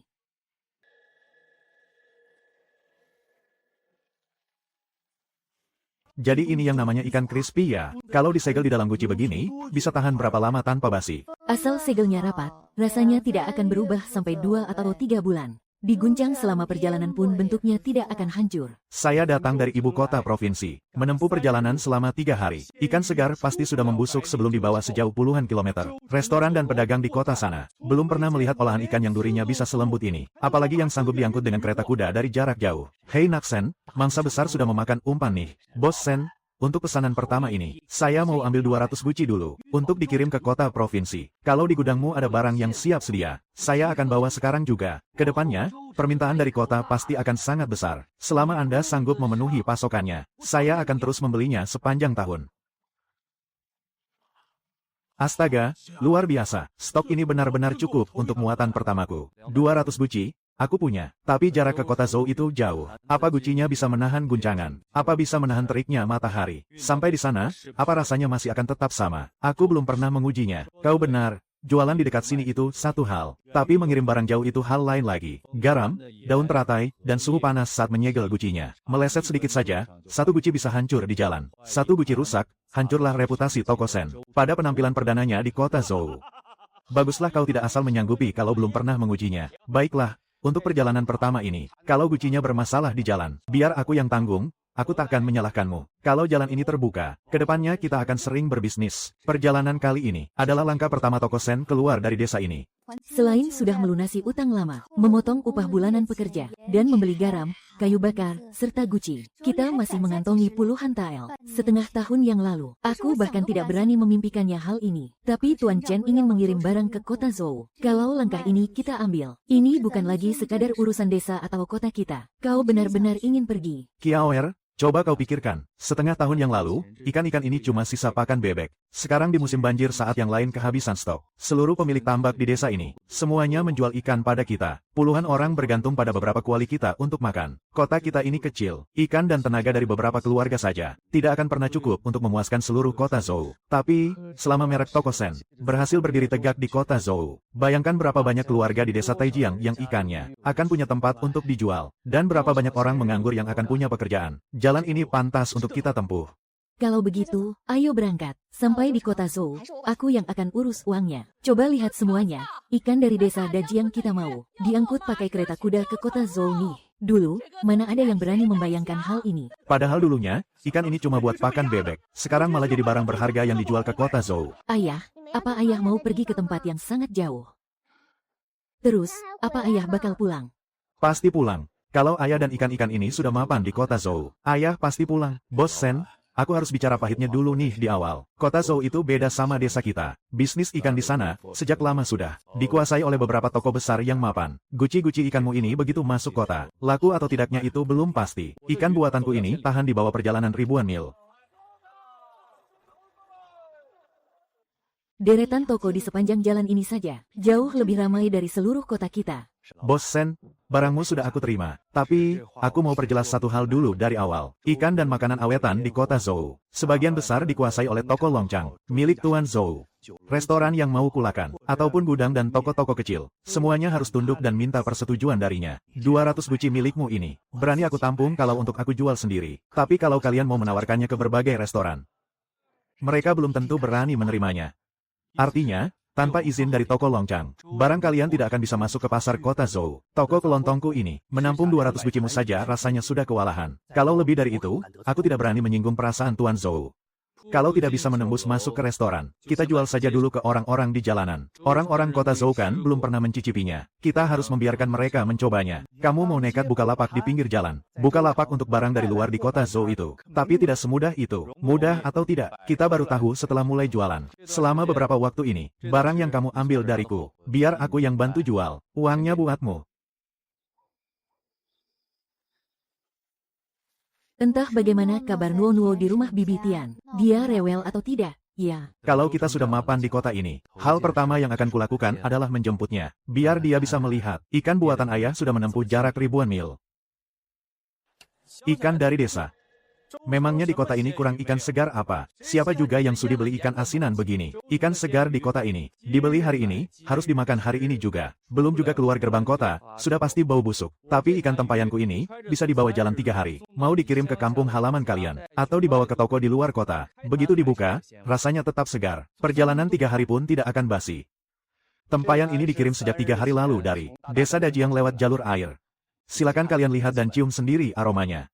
Besok aku mau ke desa menjenguk kerabat, perjalanannya jauh. Aku tidak bisa bawa barang segar. Beri aku 2 tempayan. Barang ini cocok dibawa. Buat hadiah juga pantas. Beri aku 3 tempayan. Saudaraku buka toko di luar kota. Pas sekali kalau dibawakan ini. Tunggu dulu. Hei, di wilayah kuil Cheng Huang ini, semua pedagang ikan, siapa yang tidak ikut serikat dagang ikan, semuanya terdaftar dan berizin. Kamu cuma orang luar, tidak terdaftar dan tidak punya izin. Beraninya jualan ikan di kota ini, tanpa izin dari serikat. Berarti barangmu ini barang gelap, barang ilegal. Hati-hati, semuanya. Jangan sampai kalian beli barang yang tidak jelas asal-usulnya. Serikat ikan hanya mengurus pasar ikan segar. Yang aku jual ini ikan matang yang sudah diasinkan dan disegel dalam guci. Tuan Cui, makanan matang dan ikan awetan, tidak berada di bawah kekuasaan serikat ikan segar. Ini sudah jadi aturan lama di kota ini. Catatan dagang mereka jelas dan barang mereka terbukti. Tidak melanggar aturan sama sekali. Ternyata mereka orang-orang dari toko Longchang. Pasti mereka takut barang dari luar kota bisa merebut bisnis mereka. Makanya mereka datang untuk bikin onar. Ikan ini benar-benar pas untuk teman minum arak. Disegel dalam guci dan dibawa pulang. Disimpan 10 hingga 15 hari pun tidak akan basi. Bos Si, restoran Deyu milikku di kota ini, bisa dibilang sebagai restoran kelas atas. Saus ikan dan ikan crispy ini, aku mau pesan untuk jangka panjang. Sebutkan saja hargamu. Restoran Deyu. Bahkan dia sampai datang sendiri kemari. Pintu pasar kota ini akhirnya berhasil kita tembus. Aku akan segera mengirim pesan ke desa Dajiang, menyuruh orang bengkel untuk memperbanyak produksi ikan, dan mengirimkannya lewat jalur air. Karena jalan menuju pasar kota sudah terbuka, kita tidak boleh berhenti sampai di sini. Bos, orang luar kota itu bermarga sen. Barang dagangannya bernama ikan crispy tanpa tulang dan saus ikan. Beberapa hari ini, antrean di depan kuil Dewa Kota sudah hampir mengalahkan toko kita. Beberapa hari yang lalu dari restoran Deyu, setelah manajer Feng datang meminta pasokan jangka panjang, banyak manajer restoran lain yang juga ikut mencarinya. Barang dagangan ikan di kota ini, sudah 20 tahun dikuasai oleh toko Longchang. Seorang kampungan dari desa, hanya bermodal seguci ikan asin. Dia pikir dia bisa bertingkah tepat di depan hidungku, dan merebut bagian dari keuntunganku. Bisa dimasak sampai tulangnya renyah, bisa disegel dalam guci dan dikirim ke tempat yang jauh. Resep ini benar-benar bernilai. Cui Fu, kau pergilah temui bos Sen itu. Ah, Bos Sen. Maafkan kelancangan kami beberapa hari yang lalu. Bos, kami dengar kalian Anda sangat hebat. Jadi beliau sengaja menyuruhku mengantar pemuda ini untuk membantumu dan menjadi murid. Upahnya kami yang tanggung sendiri. Kami hanya ingin dia ikut menambah wawasan. Kalau sekadar membantu, boleh saja. Mengangkat guci, mencuci ikan, atau memungut uang, semuanya bisa. Baik, baik, baik. Agui, ayo cepat berterima kasih pada Bos Sen. Terima kasih, Bos Sen. Takaran rempah-rempahnya tidak ada di piring ini, tapi ada di dalam kepalaku. Kembalilah dan sampaikan pada bos Zoumu itu. Kalau mau mencuri, dia tidak akan bisa. Sekarang kita sudah terang-terangan bermusuhan. Toko Longchang sepertinya tidak akan diam saja. Cara halus sudah tidak mempan. Selanjutnya mereka pasti menggunakan cara kasar. Keahlian Bos Sen memang sungguh luar biasa. Aku, Zhou, selama di ibu kota provinsi ini, sudah berbisnis ikan laut selama 20 tahun. Baru kali ini aku benar-benar tunduk pada pendatang sepertimu. Di sini ada 500 tael perak. Serahkan resep ikan tulang lunak itu beserta nama kedai milikmu, jual semuanya kepada toko Longchang. Nanti kau bisa bawa pulang uang ini ke kampung halaman, dan hidup tenang sebagai orang kaya. Persaingan di kota ini terlalu berbahaya. Kau tidak perlu ikut campur lagi. Bos Zhou, resep ini tidak akan aku jual. 500 tael, untuk membeli resep kampung-kampungan itu. Kau masih menganggapnya kurang, bukan menganggapnya kurang. Jika resep ini kujual, puluhan kepala keluarga di desaku tidak akan punya tempat lagi untuk menjual ikan mereka. Bisnis ikanku ini tidak hanya memberi makan perutku sendiri. Resep ini adalah urat nadi kami. Dibayar berapapun tidak akan kujual. Hebat sekali urat nadi kalian ini. Bos Sen, pikirkanlah baik-baik. Permainan di kota Zhou ini sangatlah kejam. Ada pintu yang bisa kubukakan untukmu, dan bisa juga kututup untukmu. Dalam waktu 3 hari, kalau kau berubah pikiran, pintu Longchang Hao selalu terbuka untukmu. Bos Sen, itu uang yang sangat banyak. Kenapa bos tidak menjualnya saja? Resep itu adalah urat nadi kita. Urat nadi tidak boleh dijual. Pintu yang bisa dia tutup adalah pintu yang didapat orang lain dengan memohon. Tapi pintu toko milikku ini dibangun dari setiap panci olahan ikan, dari hasil keringat kita sendiri. Dia tidak akan bisa menutupnya. Bos Sen, bisa kita bicara sebentar? Tadi malam, orang-orang dari Longchang Hao mendatangi setiap restoran dan menyampaikan pesan. Bos Zhou memberi ancaman, siapapun yang masih membeli barang dari Bos Sen, maka pasokan ikan dan udang dari Longchang Hao akan dihentikan sepenuhnya. Karena itu, restoran Deyulu harus membatalkan pesanan. Bukan maksudku untuk tidak setia kawan, tapi dalam sehari, restoranku membutuhkan banyak sekali bahan segar. 80% pasokannya dikendalikan oleh Longchang Hao. Tanpa pasokan dari mereka, restoranku tidak akan bisa beroperasi besok. Sebaik apapun olahan ikanmu, Bos Sen, aku benar-benar tidak sanggup menanggung risikonya. Aku mengerti, uruslah dulu bisnismu sendiri. Ya. Pagi-pagi aku sudah mencari tahu, mulai dari cabang restoran Wang Jianglo di kota ini. Ju Fingguan, hingga si Haiju. Semua yang bergantung pada pasokan Longchang Hao, membatalkan semua pesanan mereka pada kita. Semuanya terjadi hanya dalam semalam. Jalur pasokan kita ke rumah makan sudah terputus total. Padahal rumah makan adalah jalur penjualan utama kita. Kalau hanya mengandalkan eceran, kita tidak akan bisa menjual banyak guci dalam sehari. Bos Sen, bagaimana kalau kita mengalah saja dulu? Bos Zhou sebenarnya tidak mengincar resep rahasia Anda. Beri saja dia sedikit bagian keuntungannya. Kalau dia sudah melepaskan tekanannya, barang dagangan kita bisa didistribusikan lagi. Yang dia putus hanya jalur ke rumah makan. Tapi seluruh penduduk di kota ini, bukan cuma rumah makan saja yang mau membeli ikan kita. Maksud Bos Sen, kalau rumah makan tidak mau menerimanya, aku akan menjualnya langsung kepada orang-orang di jalanan. Guci demi guci, akan kujual kepada ribuan orang di kota ini. Bos, rumah makan sudah tidak mau lagi menerimanya. Lalu barang dagangan kita ini, ditambah lagi yang dari desa Dajiang, sedang dalam perjalanan ke sini, harus bagaimana? Bagaimana kalau kita libur saja dulu beberapa hari, menumpuk barang di gudang sehari lebih lama? Berarti puluhan pekerja di tempat produksi akan menganggur sehari lagi. Kita tidak boleh berhenti. Mulai besok, kita tidak perlu menunggu rumah makan. Kita buka beberapa lapak tambahan di timur kota, barat kota, dermaga, dan di depan kuil. Bawa ikan buatan toko Sen, dan gelar langsung di depan mata warga kota ini. Tuan Sun, 200 guci yang kupesan waktu itu, aku datang untuk mengambilnya. Sekalian aku mau pesan 300 lagi. Bos Sen, uang muka Anda akan saya kembalikan. Saya sudah tidak bisa menjual guci ini kepada Anda. Uang mukanya kan sudah dibayar. Bentuk gucinya juga sudah dicetak. Kenapa tiba-tiba Anda membatalkannya begitu saja? Manajer Cui dari toko Longchang baru saja pergi dari sini. Dia memberi peringatan keras. Seluruh keluarga saya hanya mengandalkan tempat pembakaran ini untuk makan. Bos Sen, tolong jangan persulit orang kecil seperti saya. Atasan sudah memberi perintah, garam kasar maupun garam halus, sedikit pun tidak boleh dijual ke toko Sen. Garam itu kan milik pemerintah. Atas dasar apa kalian tidak mau menjualnya? Beberapa toko garam besar di kota ini, pasokannya harus lewat kongsi Longchang. Itu semua jalurnya Juragan Zhou. Hanya dengan satu patah kata darinya, bos kami tidak berani membantah. Kapal barang yang berlayar dari desa Dajiang, hari ini akan merapat. Aku menyewa kalian untuk membongkar dan memanggul barang. Upahnya akan kubayar 2 kali lipat. Bos Sen, kami tidak berani menyentuh barangmu. Pasokan guci sudah dihentikan. Pasokan garam juga diputus. Bahkan kita tidak bisa menyewa kuli untuk membongkar barang. Dia benar-benar ingin mematikan langkah kita dari segala arah. Juragan, apa yang harus kita lakukan sekarang? Setiap rumah pasti memiliki guci. Kita bisa membeli guci-guci kosong milik warga. Untuk garam, kita cari pedagang keliling di desa-desa. Kita beli sedikit demi sedikit dan kumpulkan. Dia tidak akan bisa menutup semua celah itu. Lalu, bagaimana dengan bongkar muat kapalnya? Kapalnya sudah ada di sungai. Kita tidak perlu memohon pada kuli panggul untuk membongkar barang. Kita sendiri yang akan turun ke kapal dan memanggulnya. Aku masih punya tenaga untuk melakukan itu. Bukankah ini penjual ikan di kuil Cheng Huang, Juragan Sen? Turun sendiri ke kapal untuk memanggul barang. Sepertinya sudah tidak mampu menyewa kuli lagi ya. Kalau mau bertahan dan mapan di kota ini, kita harus memiliki toko sendiri. Buka toko. Kedai arak saja tidak berani menerima barang kita. Kau masih bermimpi untuk menyewa toko di kota ini. Justru karena kedai arak tidak mau menerima, makanya kita semakin harus membuka toko sendiri. Kalau kita sudah punya toko, orang-orang di kota yang ingin makan ikan toko sen, tidak perlu lagi menunggu aku menggelar lapak. Mereka bisa datang untuk membelinya setiap hari. Benar juga, kalau kita punya toko sendiri, tidak akan ada yang bisa menghalangi kita. Tadi Anda bilang Anda bos sen. Dari toko sen, Benar berapa harga sewa toko ini? tidak disewakan, tidak jadi. Pemilik toko ini kemarin bilang tidak jadi menyewakannya. Tapi tadi Anda bilang tokonya kosong dan menunggu penyewa. Sejujurnya saja ya, toko Longchang sudah menyebarkan ancaman. Siapapun yang menyewakan tokonya kepada toko sen, kedepannya jangan harap bisa berbisnis lagi di jalan ini. Toko-toko di jalanan utama kota Zhou ini, semua pemiliknya harus tunduk pada toko Longchang. Tidak ada yang berani menyewakannya pada Anda. Kita sudah mendatangi 7 atau 8 tempat. Begitu mendengar nama toko sen, masuk ke pintu saja tidak diizinkan. Taktik Zhou Sichang ini lebih kejam daripada memutus pasokan barang. Dia ingin membuat kita sama sekali tidak punya tempat berpijak di kota Zhou ini. Kalau kita pergi ke tempat yang sepi, bagaimana kalau tidak ada yang mau beli? Kualitas yang bagus pasti akan selalu dicari orang. Pak Tua, apakah toko ini masih disewakan? Tentu saja disewakan. Kenapa? Toko lain tidak berani menyewakannya padamu. Makanya kamu lari ke jalanan sepi ini. Pak Tua tahu siapa saya? Si marga Zhou dari toko Longchang itu memang mengutus orang ke sini untuk memberi ancaman. Dia mungkin bisa mengatur para penjilat yang tunduk padanya itu. Tapi dia tidak bisa mengatur orang tua sepertiku. Toko milikku ini akan kusewakan kepada siapapun yang aku mau. Kalau begitu, aku akan menyewa toko ini. Uang sewanya akan kubayar sesuai harga pasaran kota Zhou, tanpa kurang 1 peser pun.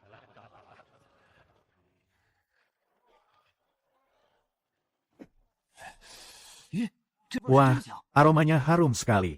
Ikan goreng renyah toko Longchang, toko tua yang sangat terpercaya. Hari ini dijual murah, hanya setengah harga. Jauh lebih baik daripada toko asing antah berantah itu. Lebih murah separuh harga. Dia sengaja mengikuti kita sampai kemari. Sengaja banting harga. Bapak ibu sekalian, sudah dengar belum? Ikan buatan keluarga Sen ini, Asalnya dari desa. Dibuat pakai ikan sisa makanan bebek lo. karena difermentasi terlalu lama. Isi tempayannya sampai berjamur dan bau busuk. Kalau nanti kalian sakit perut. Mau minta ganti rugi, kemana? Hah, ikan sisa makanan bebek. Wah, aku sih tidak berani makan. Jangan asal fitnah ya. Toko Longchang itu toko legendaris. Hari ini kami turunkan harga lagi. Kudengar itu ikan sisa pakan bebek loh. Baunya sih memang harum. Tapi siapa yang tahu isi di dalam tempayannya itu? Kalau sudah lama disimpan bentuknya jadi seperti apa? Kalau cuma berdebat mulut tidak akan ada habisnya. Abis itu bagaimana? Bawa kompornya keluar. Di depan seluruh orang di jalan ini, kita mulai masak dari ikan yang masih hidup. Ayo, ayo, semuanya kemari lihat. Ada yang bilang keluarga Sen pakai ikan sisa makanan bebek. Katanya isi tempayan kami bau busuk dan berjamur. Hari ini, di depan kalian semua, aku akan buat selangkah demi selangkah. Kalau ada proses yang kotor atau bau, kalian boleh langsung teriak saat itu juga. Wah, selaput hitamnya saja dibersihkan. Sampai sebersih itu, bahkan lebih teliti daripada saat aku bersih-bersih di rumah. Kelihatannya seperti ikan sisa tidak. Coba kalian lihat, dagingnya kotor tidak. Coba lihat airnya. Kalau langsung dimasak begini tentu saja ikannya bagus. Siapa sih yang tidak bisa milih ikan yang masih hidup buat menipu orang? Ikan yang kamu simpan di dalam tempayan, barang timbunan yang didiamkan 10-15 hari itu, barulah ikan yang berjamur dan bau busuk. Kalau begitu, mari kita buka satu tempayan di depan semuanya, yang sudah disimpan selama setengah bulan. Yang bilang tempayanku berbau busuk dan berjamur, silakan maju ke sini. Cium pakai hidung kalian sendiri. Bau atau tidak, bukan mandor cuy. Yang bisa memutuskan hanya dengan asal bicara. Bau dari mana? Ini aroma segar dan wangi. Aku sudah merantau kemana-mana. Belum pernah aku mencium yang sudah disimpan setengah bulan. Tapi aroma ikannya masih sesempurna ini. Benar, tidak ada bau busuk sama sekali. Aroma segar ini, bahkan lebih harum dari yang baru matang. Cui Fu. Siapkan bingkisan yang mewah. Aku mau menemui teman lama di kantor pemerintahan. Seorang pendatang, punya lebih dari 400 barang dagangan di kuil Cheng Huang. Tapi soal aturan berdagang, dia tidak mengerti sama sekali. Bisakah Tuan Penasihat menyelidiki asal-usulnya dan memeriksa surat izin dagangnya? Tentu saja bisa diselidiki. Pedagang luar yang masuk ke kota untuk berbisnis, memang harus diverifikasi dokumennya dan melapor ke pihak berwenang. Kalau surat-suratnya tidak lengkap, maka bisnisnya ini dianggap ilegal dan bermasalah. Pemeriksaan dari kantor pemerintah. Hai pedagang luar, serahkan surat izinmu. Ini surat jalan masuk kota, surat izin dagang, dan atas sewa toko, semuanya ada di sini. Silakan Tuan periksa. Punya surat izin saja tidak cukup. Apa asal-usul dagangan ikanmu ini jelas? Panggil orang-orang. Mau periksa? Boleh saja. Kapan setiap guci ini diisi? Dari mana asal ikannya? Kapan segel lilinnya dipasang? Semuanya tercatat di buku besar. Ini sih bukan penyelidikan. Ini jelas-jelas cari masalah. Catat saja dulu untuk hari ini. Mulai sekarang, kita periksa setiap 3 hari. Kalau ada yang tidak beres sedikit saja, segel tokonya. Liu Zanao menjebak kita. Itu taktik kotor murahan. Kali ini Zhou Xichang datang. Pasti dia membawa backingannya. Penasihat bilang, besok pagi saat petugas datang, mereka akan menggeledah tempat ini. Bahan palsu dan bubuk racun sudah dicampur. Itu akan membuktikan dia membuat barang palsu dan membahayakan nyawa. Toko ini akan tamat riwayatnya. Ada yang melapor. Toko Sen menjual barang berkualitas buruk, mencampur bahan dan memalsukan barang, bahkan menyembunyikan barang berbahaya. Geledah. Lihat, ini rempah palsu yang dicampur bahan kotor. Kalian masih berani makan ikan ini? Tunggu dulu, Tuan. Bahan-bahan di toko Sen ini, jumlah yang masuk sama dengan yang dipakai. Dari mana kami membelinya? Semuanya tercatat rinci di buku besar. 2 bungkus ini tidak ada di catatan. Hah, lagi pula, bungkusan bahan dan guci barang toko Sen. Semua segelnya memakai cap toko Sen, stempel lilin merah, dan cap bambu khas toko Sen. Itu baru bahan asli toko Sen. Beberapa bungkus ini jelas-jelas ulah seseorang yang memanjat tembok malam-malam dan menaruh barang bukti palsu ini. Tengah malam kemarin saat aku terbangun, aku jelas-jelas mendengar suara di gang belakang. Kalian bisa tanya para tetangga. Beberapa malam terakhir ini, apa selalu ada bayangan orang asing? Karena buktinya tidak kuat, hari ini kita sudahi saja dulu. Bawa pergi barang-barangnya. Wilayah sungai ini dibawa kendali geng sungai. Kapal barang dari luar daerah. Kalau mau bersandar di dermaga kota Zhou, harus bayar uang keamanan kapalmu ini. Belum lapor, kan? Memangnya harus bayar berapa? Sebutkan saja angkanya. 1 kapal barang, 50 tael. Dan akan selalu begitu setiap jalan. Kalau tidak sanggup bayar, kapalmu ditahan di sini. Di wilayah dermaga ini. Setengah guci pun jangan harap bisa kau turunkan ke darat. Nilai barang 1 kapal ini mana seberapa? Kalau dipotong 50 tael setiap jalan, barang belum terjual saja kita sudah rugi besar. Kalau merasa mahal, jangan lewat jalur air ini. Dengar ya, Sen, sungai di kota Zhou ini, cuma ada satu-satunya ini. Aduh, bos. Kalau kapal kita ditahan, barang dari desa Dajiang tidak bisa masuk. Bagaimana kalau tidak ada barang yang bisa dijual? Tuan ketiga Zhao pernah bilang, sungai di kota Zhou ini, cuma ada satu-satunya ini. Kalau begitu, kita lewat jalur darat saja. Dia memang bisa menyuap geng sungai untuk memblokir satu sungai ini. Tapi, apa mungkin dia bisa memblokir setiap jalur darat di kota Tongsu dengan menyuap mereka semua? Bawa guci lewat jalur darat, guncangannya pasti parah. Apalagi iring-iringan kereta kuda besar. Pihak geng sungai dan toko Longjang pasti juga mengawasi dengan ketat. Kereta besar terlalu mencolok. Kalau begitu, kita tidak usah pakai kereta besar. Kita pecah saja pengirimannya jadi kecil-kecil. Kereta kecil berangkat secara bertahap. Sekali jalan bawa lebih sedikit. Perbanyak saja perjalanannya. Yang penting kita lewati dulu masa sulit ini. Datang dari desa Dajiang, jangan lewat sungai utama. Jalur air kota Zhou bisa kita pakai. Turunkan muatan di perairan dangkal hulu. Lalu beralih lewat jalan desa ini. Memang tambah sehari, tapi lebih aman. Jalan bertahap tidak akan mencolok. Sekali jalan bawa 20-30 kendi. Siapkan saja beberapa kelompok untuk bergantian. Jalanan di desa ini, merempun aku hafal jalanannya. Cuma, butuh orang yang mau kerja keras, dan tidak takut dengan geng Caobang. Tuan mau sewa kapal. Kapal-kapal kecil seperti kami ini, tidak disukai oleh geng Caobang. Sepanjang tahun, terus-terusan diperas oleh mereka, sampai kami cuma bisa makan seadanya. Memangnya geng Caobang memotong berapa dari kalian? Sekali angkut, dipotong 30%. Kalau ada yang tidak sesuai keinginan mereka, kapal kita bisa dibocorin sama mereka. Untuk barang-barang toko Sen, mulai hari ini, khusus rute perairan dangkal, aku hanya akan menyewa kapal-kapal kalian. Aku tidak akan minta potongan. Bayaran dihitung per perjalanan. Langsung dibayar tunai di tempat. Jauh lebih adil daripada geng Caobang. Geng Caobang berani menindas kalian. Itu karena kalian cuma jalan sendiri-sendiri. Terpencar dan tidak punya kekuatan. Tapi kalau puluhan kapal kalian bersatu, dan bekerja mengangkut barang untuk toko Sen, bersatu padu, dia masih berani ikut campur. Kita bertarung habis-habisan. Kita sudah mengabdi pada geng Cao, menjadi kacung selama separuh hidup kita. Hari ini, akhirnya ada seorang pelanggan yang tidak menindas kita. Kecil. Di perairan dangkal, pakai perahu kecil. Di jalan desa, pakai gerobak dorong. Bagi menjadi belasan kelompok untuk menyusup ke kota. Kita malah berhasil mengumpulkan puluhan perahu kecil menjadi satu jalur angkutan barang milik kita sendiri. Orang-orang di jalur ini, semuanya adalah mereka yang ditekan oleh geng Chao, dan disingkirkan oleh firma Longchang. Mereka mengusir orang-orang itu ke pihak kita, malah membantu kita membangun jaringan ini. Tuan Lu, kenapa Anda bisa datang ke kota Zhou? Karena prestasiku dalam menangani kasus, aku dipindah tugaskan ke Departemen Urusan Kota Zhou. Baru sebulan lalu aku mulai menjabat. Ku dengar Toko Sen selalu dipersulit di kota Zhou ini, jadi aku pun terus memantaunya. Tuan Lu datang di saat yang sangat tepat. Aku kebetulan punya sebuah kasus yang rumit, ketidakadilan yang tidak bisa kuadukan kemana-mana. Penasihat Qian menyalahgunakan wewenang penyelidikannya untuk terus mengganggu dan menjebak kami. Geng Chao juga menyita perahu dan menaikkan harga tanpa alasan. Semua masalah itu sudah kudengar. Kota Zhou baru saja kedatangan seorang Hakim Han. Beliau sangat jujur dan tegas. Aku akan mengatur pertemuan untukmu.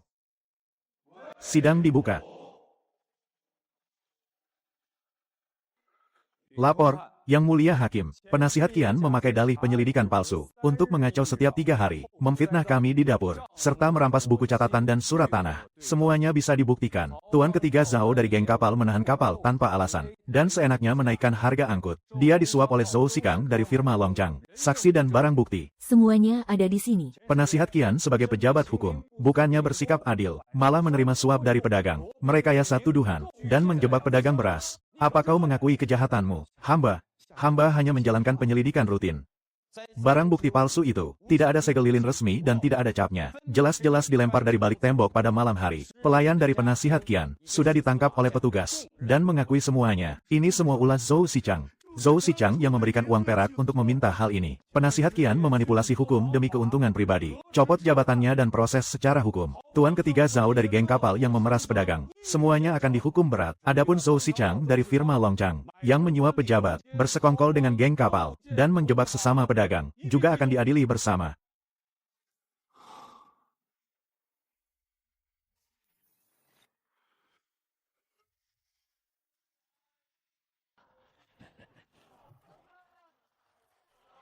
Penasihat Qian sudah jatuh. Geng kapal juga tidak berani lagi mengadang kita. Setengah bulan ini, reputasi toko kita jauh lebih terkenal daripada saat kita di kuil Cheng Huang. Posisi kita sudah stabil. Toko juga sudah berjalan lancar.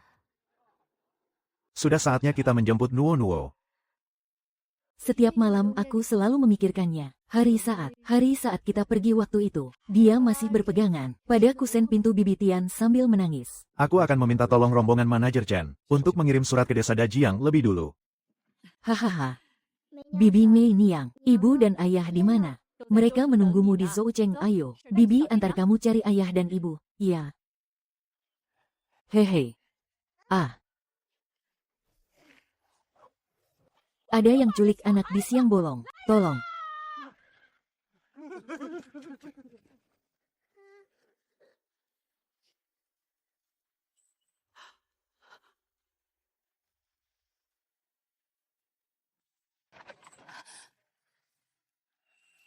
Ibu.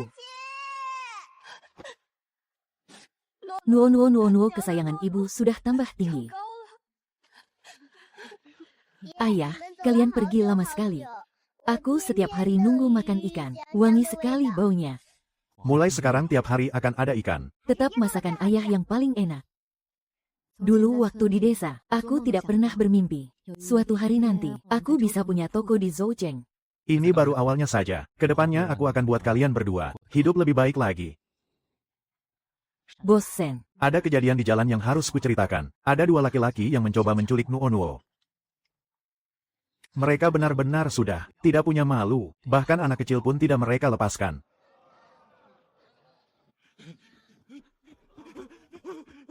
Ada yang meninggal setelah makan ikan crispy. Duh, bagaimana ini? Bos Sen. Ada masalah di barat kota. Ada satu keluarga yang makan ikan crispy, lalu muntah dan buang-buang air. Orang tua mereka tidak tertolong dan akhirnya meninggal. Sekarang seluruh kota sedang membicarakan kalau toko Senji milikmu yang menewaskan orang.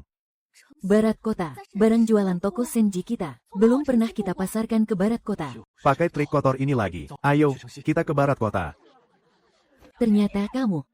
Ikan jualanmu sudah membunuh ayahku.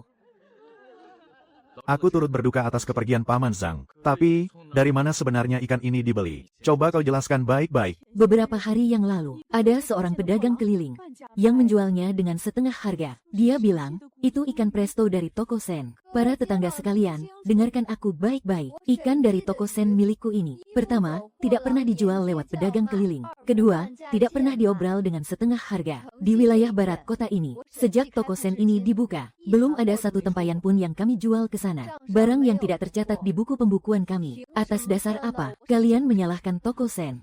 Semuanya tercatat jelas beserta tanggalnya. Kalau begini, kita tidak bisa menyalahkan tokonya. Pedagang keliling yang menjual setengah harga itu, dialah yang asal-usulnya tidak jelas. Pedagang keliling itu bilang kalau dia memakai resep rahasia dari toko Sen. Resep toko Sen. Sukiao, kau dengar itu? Ada yang sengaja memakai nama toko kita untuk memfitnah dan menjebak kita. Tuan Lu, maaf harus merepotkan Anda lagi. Kami curiga, ini semua adalah ulah toko Longjang. Tolong selidiki petunjuk ini sampai tuntas, Tuan. Kasus yang sampai merenggut nyawa, bukanlah masalah sepele. Aku akan segera membawa pasukanku untuk menggeledah gudang toko Longjang. Barang-barang busuk dan kedaluarsa ini sengaja digarami dan dibumbui tebal untuk menutupi bau busuknya. Lalu dibungkus pakai kertas minyak palsu berlogo toko Sen dan diobral setengah harga sampai memakan korban jiwa. Cui Fu, apalagi yang mau kau katakan sekarang? Ini adalah hasil dari menyuap Zheng Fu untuk mencuri separuh resepnya. Barangnya adalah stok busuk yang tidak laku. Bos menyuruh kami memakai nama keluarga Sen untuk menjualnya. Kalau ada yang keracunan, bisa sekalian memfitnah toko Sen. Lalu ada ini. Catatan aliran dana untuk menyuap Tuan Qian. Surat perjanjian dengan geng sungai. Semua catatan lama milik Zhou Xichang. Selama bertahun-tahun, semuanya ada di sini. Barang busuk yang mencelakai orang. Pejabat yang dia ajak sekongkol. Geng sungai yang merampok barang. Semuanya malah dia sendiri yang mengumpulkan buktinya. Niatku ingin menghancurkan reputasinya. Tapi pada akhirnya, malah diriku sendiri yang semua kebusukannya terbongkar. Menjual barang busuk dengan memalsukan nama, sampai menghilangkan 4 nyawa, menyuap pejabat pemerintah, bersekongkol dengan geng sungai, dan menjebak pedagang. Buktinya sudah sangat kuat, mana mungkin aku bisa kalah darimu. Dasar orang kampung rendahan, kau itu kalah, karena panci demi panci. Barang asli yang kami buat, yang palsu tidak akan pernah bisa menutupi yang asli. Bos Sen, dengan runtuhnya toko Longjang, sekarang pasokan hasil laut di kota ini, toko Sen lah yang jadi nomor 1. Mulai sekarang, restoran Deyu milikku. Tolong jangan kau tolak kerjasamanya ya. Pasokan jangka panjang untuk restoran Deyu. Kita sepakati dan catat di sini sekarang juga. Aturannya tetap sama. Bagus sekali. Toko jelekku di pinggir jalan ini, sekarang sudah menjadi merek nomor 1. Dan kebanggaan di kota ini. Hahaha. Ayah, papan nama toko ikan kita, apa sudah jadi yang paling besar di seluruh kota Zhou? Iya tapi, seberapa lama papan nama ini bisa bertahan? Semua itu bergantung pada setiap panci. Olahan ikan kita yang selalu bersih. Bos Sen, selamat ya, saya sungguh ikut senang. Tapi, ada hal yang kurang enak, yang harus saya sampaikan dari awal. Di wilayah kota Zhou ini, Anda memang sudah berada di puncak. Namun, di atas kota Zhou, masih ada kota Fu. Bos Sen, sudah lama saya mendengar nama Anda. Saya datang jauh-jauh dari kota Fu, khusus hanya untuk mencicipi hidangan ikan Anda. Tuan Qi terlalu sungkan, datang jauh-jauh kemari demi ikan kampung biasa. Saya sungguh merasa tidak pantas. Anda sangat pantas. Saya sudah 30 tahun berbisnis, jual beli ikan dan makanan kering dari utara hingga selatan. Tapi, hidangan ikan tulang lunak buatan Anda ini, meski saya, Qi Jingtang, sudah menghabiskan 30 tahun dan banyak uang, saya tetap tidak bisa membuatnya. Maksud kedatangan saya sangat sederhana. Gabungkanlah toko Sen ke dalam perusahaan Qi Jingtang. Anda akan menjadi manajer utama di toko Guangfeng. Untuk resep rahasia, dan juga merek dagang Anda, akan saya beli putus dengan harga yang sangat tinggi. Tuan Qi adalah orang yang terus terang, maka saya juga akan bicara berterus terang. Resep itu adalah nyawa bagi desa Dajiang saya, dan merupakan mata pencaharian bagi puluhan keluarga di sana. Sedangkan merek dagang ini, adalah kehormatan yang saya bangun dari setiap panci yang saya masak. Kedua hal ini tidak akan saya jual, dan tidak akan saya gabungkan. Bagus. Saya sangat menghargai keteguhan hati Anda. Hanya saja, di dalam dunia bisnis,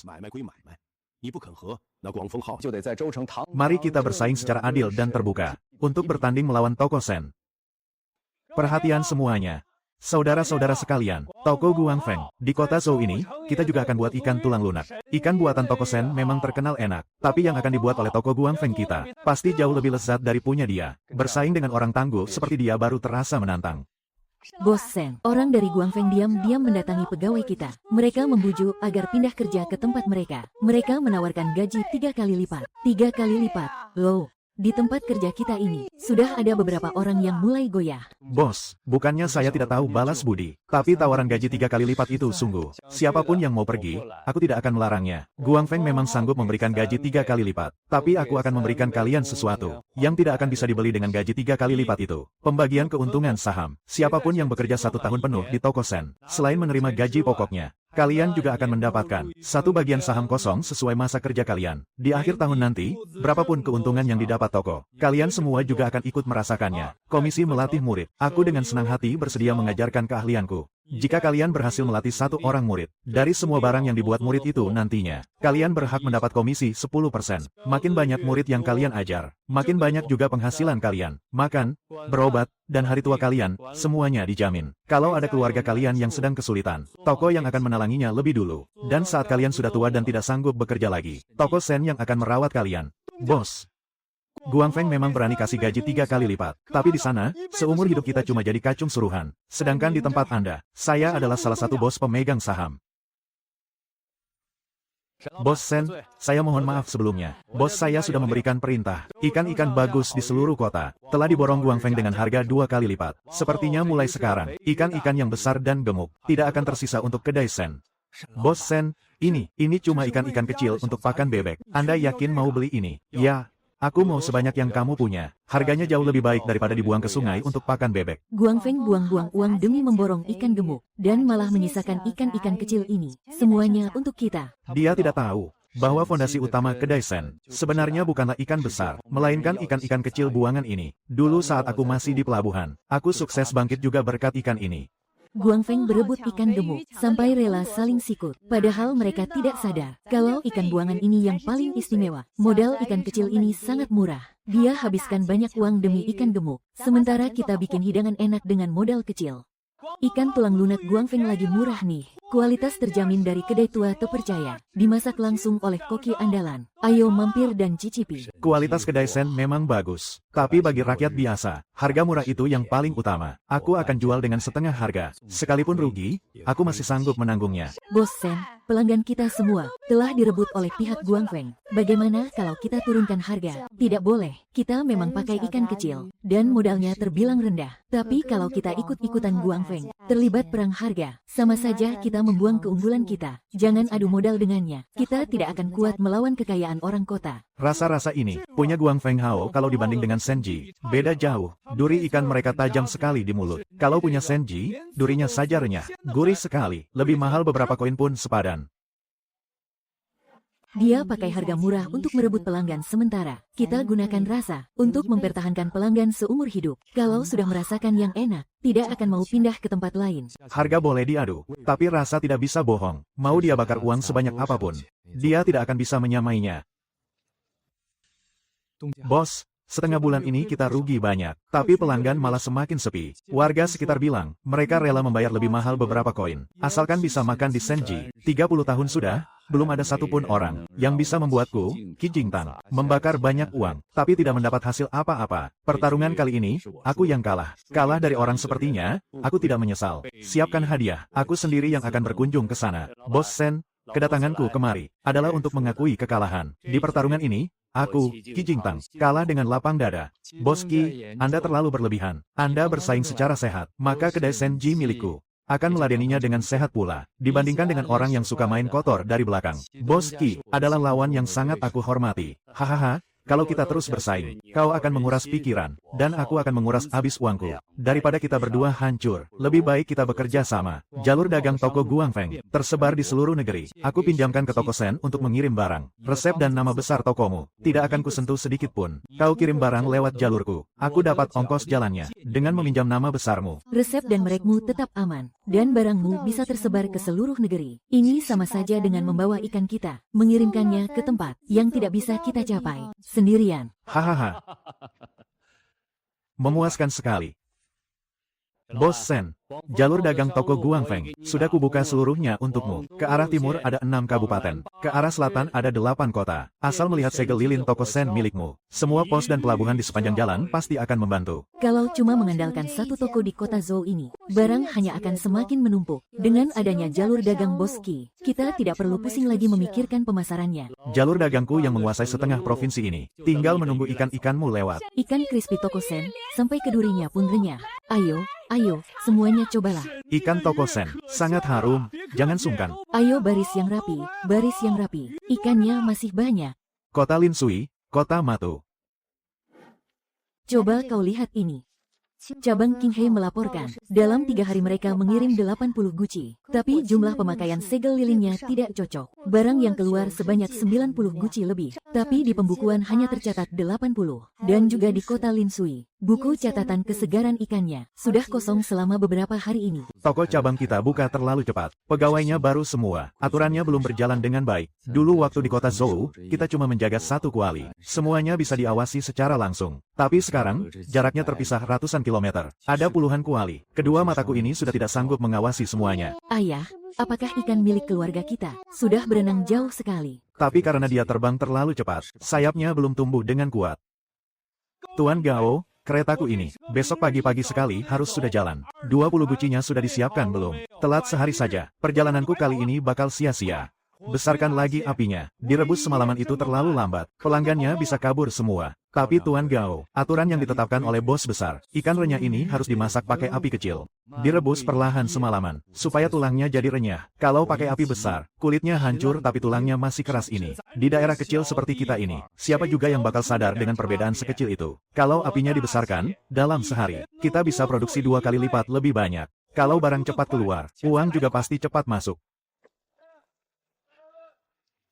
Tambahkan saja bumbu yang banyak untuk menutupi rasanya. Orang-orang kampung kalau makan, yang penting rasanya asin, gurih, dan pas buat lauk. Siapa yang bakal repot-repot mencari tahu tulang ikannya renyah atau tidak? Sudah, dengarkan saja arahanku. Kalau barang pesanan ini cepat dikirim, laporan keuangan akhir bulan bakal terlihat bagus. Bos besar bakal senang. Bonus untuk kalian juga bakal lebih banyak. Pengiriman bulan ini, pasti ini hasil produksi paling banyak dari cabang. Bukannya katanya durinya juga renyah, tapi duri ini malah menusuk mulut. Rasanya juga keasinan. Guci yang kubeli ini, bau amisnya juga menyengat. Kalau dibandingkan dengan yang kucoba sebelumnya, rasanya benar-benar beda.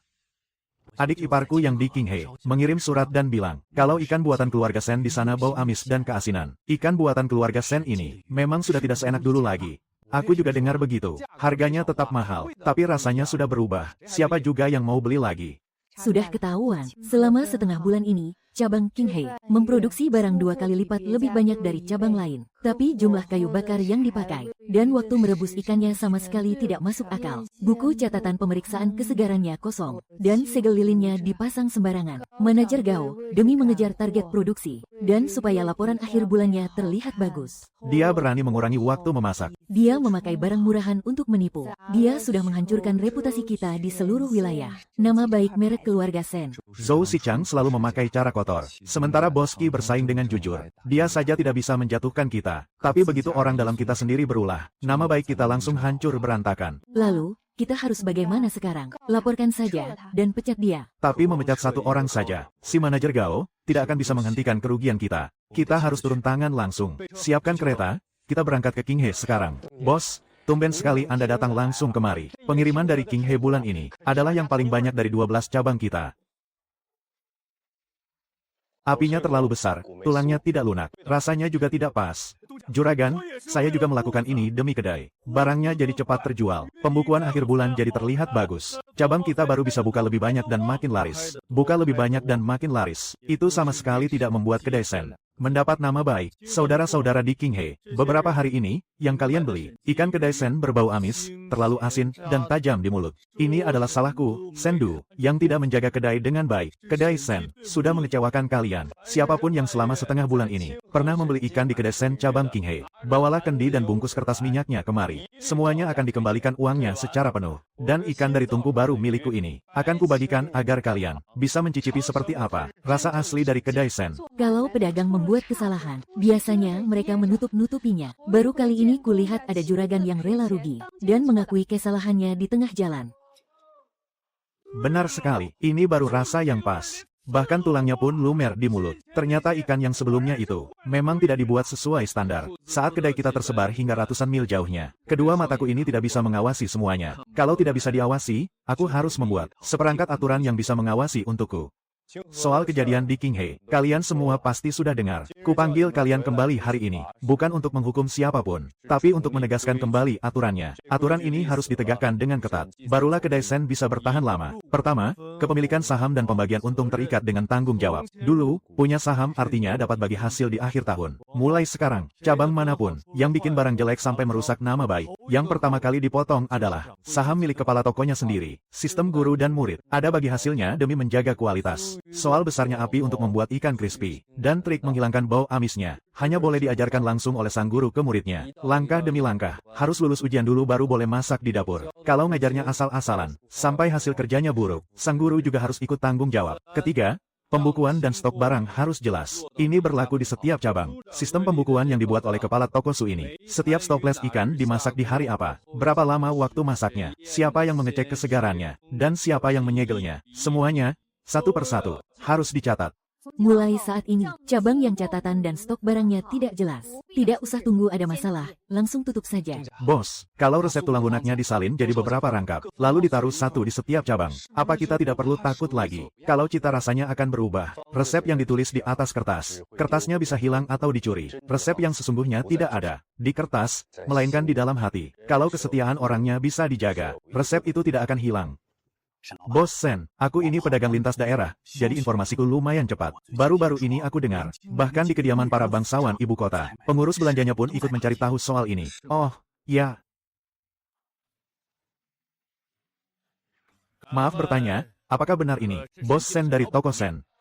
Benar tuan, ini siapa? Dari kediaman Pangeran Jing di ibu kota. Saya datang atas perintah pangeran, mengundang Bos Sen untuk pergi ke ibu kota. Pangeran Jing, bukankah beliau itu adik kandung dari yang mulia kaisar? Pangeran sangatlah mulia. Kenapa mencari penjual ikan dari desa sepertiku? Ada urusan apa sebenarnya? Terus terang saja, Bos Sen. Musim gugur ini adalah hari ulang tahun Ibu Suri yang ke-60. Akan diadakan pesta perayaan, dan dibutuhkan hidangan ikan utama untuk pesta itu. Pesta perayaan Ibu Suri. Itu artinya kita harus mempersembahkan upeti ke ibu kota. Jika pangeran menyukainya, beliau akan merekomendasikanmu. Pangeran juga berpesan, pergi atau tidaknya, semua terserah pada keputusan Bos Sen. Tempat seperti ibu kota itu, jika salah langkah sedikit saja, nyawa kita yang jadi taruhannya. Yang apa kamu masih ingat di pelabuhan dulu? Ada sekeranjang ikan sisa untuk pakan bebek. Perjalanan ikan kita ini dari pelabuhan bisa bertahan sampai hari ini adalah karena kualitas aslinya. Sepelik apapun ibu kota nanti yang akan aku sajikan, tetaplah masakan ikan yang asli itu. Tidak ada yang perlu ditakutkan. Selama aku pergi ke ibu kota nanti, toko utama di kota Zhou dan semua cabangnya,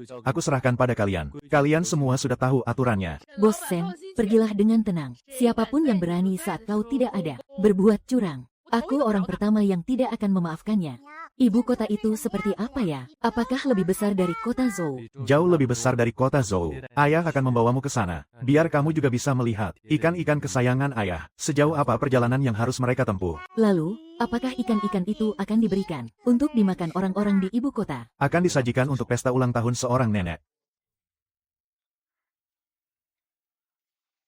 Tuan Sen, di depan sana, adalah kediaman Pangeran Jing. Yang mulia pangeran tidak suka pamer. Segala sesuatu di kediamannya dibuat sederhana. Tuan Sen, Anda tidak perlu canggung saat bertemu beliau. Tidak perlu memberi hormat berlebihan. Kebaikan hati yang mulia, sungguh membuat hamba merasa tersanjung. Biar aku bicara terus terang saja. Kelezatan ikan tulang lunak buatanmu itu, sudah pernah aku cicipi. Benar-benar tiada duanya di dunia ini. Keahlian sehebat itu, jika hanya dibiarkan terpendam di pedesaan, sungguh sangat disayangkan. Aku menawarkan 3.000 tael untuk membeli hak penuh atas resep dan juga merek dagangmu. Jika kamu bersedia, aku juga bisa memberimu sebuah kedudukan sebagai pejabat. Menjadi pejabat tingkat 9 di dapur kekaisaran. Hidupmu akan terjamin dan sejahtera, serta bisa mengharumkan nama leluhurmu. Kebaikan hati yang mulia ini, akan selalu hamba ingat di dalam hati. Tapi maaf, resep ini tidak hamba jual, dan kedudukan itu pun tidak berani hamba terima. Oh, 3.000 tael ditambah kedudukan sebagai pejabat, masih belum cukup memikat hatimu. Coba katakan alasannya. Jika resep ini hamba jual, belasan toko cabang hamba, serta ratusan orang yang bergantung pada kuali-kuali ini, untuk menafkahi keluarga mereka, akan langsung kehilangan mata pencaharian. Sedangkan untuk jabatan itu, kedua tangan hamba ini, diciptakan untuk memelihara ikan. Jika harus memakai topi pejabat, hamba malah. Rupanya kau tidak tertarik dengan tawaran ini. Padahal itu jabatan resmi. Topi pejabat sekalipun tidak bisa menggodamu. Aku sudah terbiasa melihat orang-orang di ibu kota ini, yang mati-matian mengejar jabatan. Baru kali ini aku melihat ada orang, yang malah menolak jabatan resmi. Ulang tahun Ibu Suri yang ke-60. Di perjamuan nanti, butuh hidangan ikan sebagai menu utama. Aku ingin menyajikan ikan tulang lunak buatanmu ke sana. Resep kuno ikan tulang lunak dari istana. Mengutamakan tulang yang lunak dengan bentuk ikan yang utuh. Ikan buatanmu itu tulangnya memang lunak, tapi saat dijepit bentuknya langsung hancur. Tidak pantas disajikan di perjamuan ulang tahun. Tulangnya lunak tapi bentuknya tidak boleh hancur. Dua hal ini memang sangat sulit. Kau belum pernah membuatnya sebelum ini. Belum pernah membuat, bukan berarti saya tidak bisa. Izinkan saya mencobanya, Pangeran. Kalau gagal, saya terima akibatnya. Tapi kalau berhasil, hidangan ikan ini akan mewakili desa Dajiang, dan membawa kehormatan bagi kedai Sen. Sudah kupikirkan semalaman, masih belum ada petunjuk sama sekali. Untuk melunakkan tulangnya, ayah yakin bisa. Tapi membuatnya lunak tanpa menghancurkan bentuknya, ayah harus memikirkannya baik-baik. Ayah, ikat saja ikannya. Nanti pasti tidak akan hancur lagi. Nuo pintar sekali, tapi ayah sudah mencobanya, dan tetap saja tidak berhasil. Sepertinya teknik ini butuh seseorang yang mengerti. Resep kuno untuk memberi petunjuk. Tuan Sen. Tuan Sen, Pangeran meminta Anda ke aula depan. Ada tamu penting yang ingin bertemu dengan Anda. Baik, Sendu, ini Tuan Besar Wang. Di masa lalu beliau adalah kepala koki nomor 1 di dapur kekaisaran. Di istana, dialah yang paling ahli memasak ikan. Sekarang dia sudah pensiun dan tinggal di ibu kota. Aku harus memohon berkali-kali, baru dia bersedia datang. Saya, Sendu, memberi hormat pada Tuan Wang. Biar ku pertegas dari awal, aku datang ke sini bukan untuk mengajarimu, tapi untuk melihat, apakah kau, anak muda, cukup pantas untuk mempelajarinya. Saya tidak mengharapkan ketenaran dari keterampilan ini. Saya hanya ingin menyajikan di perayaan ulang tahun Ibu Suri, hidangan ikan yang benar-benar sempurna. Soal pantas atau tidak, Tuan Zhou bisa menilainya sendiri dari masakan saya.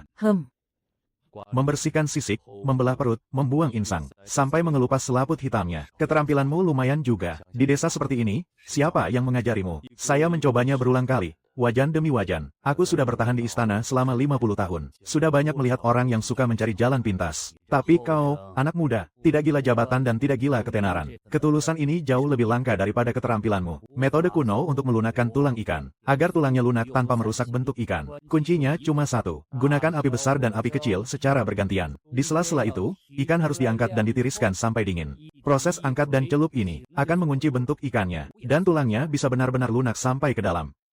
Rahasia utamanya sudah kuberitahukan padamu. Kalian cuma berdua sebagai suami istri. Sanggupkah kalian menjaga apinya? Tahap pertama, gunakan api besar. Untuk membentuk ikan, biarkan selama 1 batang dupa. Dupanya sudah terbakar separuh, sudah waktunya. Kecilkan api untuk melunakkan tulangnya. Proses ini memakan waktu 6 jam. Ayah, biar aku bantu menjaga kayu bakarnya. Baiklah. Kayu bakarnya harus ditambah satu persatu, tidak boleh terburu-buru. Kalau apinya terlalu besar, bentuknya akan hancur. Ini sudah yang ketiga kalinya. Ayah belum tidur selama 2 hari 2 malam. Tidak apa-apa, kita ulangi lagi. Ayah, aku tidak mengantuk. Aku akan menemani ayah menjaga ikannya.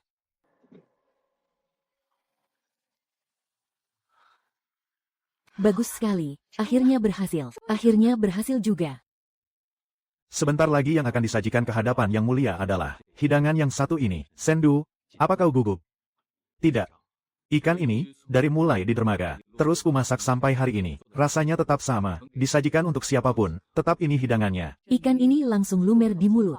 Bahkan durinya pun terasa renyah. Tapi bentuknya sama sekali tidak hancur. Selama 60 tahun aku hidup, baru kali ini aku memakan ikan seenak ini. Pangeran Jing, ikan ini, siapa yang membuatnya? Beri dia hadiah. Menjawab Ibunda Suri, dia adalah salah seorang rakyat biasa dari kota, bernama Tuan Sen. Dengan kedua tangannya, dari dermaga di desa, dia berhasil menyajikan ikan ini ke hadapan istana. Titah Ibu Suri menganugerahkan 100 tahil emas kepada Sendu, dan 10 gulung kain sutra. Ibu Suri juga berpesan, dengan keahlian sehebat ini, jika dia diangkat menjadi pejabat, dan mengabdi di dapur istana, bakatnya tidak akan sia-sia. Terima kasih atas karunia Ibu Suri. Untuk emas dan kain sutra ini, hamba menerimanya dengan penuh rasa syukur. Hanya saja, mengenai jabatan ini, dengan kelancangan hamba mohon agar Ibu Suri menariknya kembali. Kau tahu berapa banyak orang yang menginginkannya? Banyak orang memohon jabatan tapi tak dapat. Beraninya kau malah menolaknya. Kedua tangan hamba ini, hanya terbiasa memberi makan ikan. Jika masuk ke dapur istana, seumur hidup hamba hanya akan terkurung di sana. Menyajikan ikan untuk kaisar memang sebuah kehormatan. Tapi di belakang hamba, masih ada peternakan ikan dari puluhan keluarga di desa Dajiang,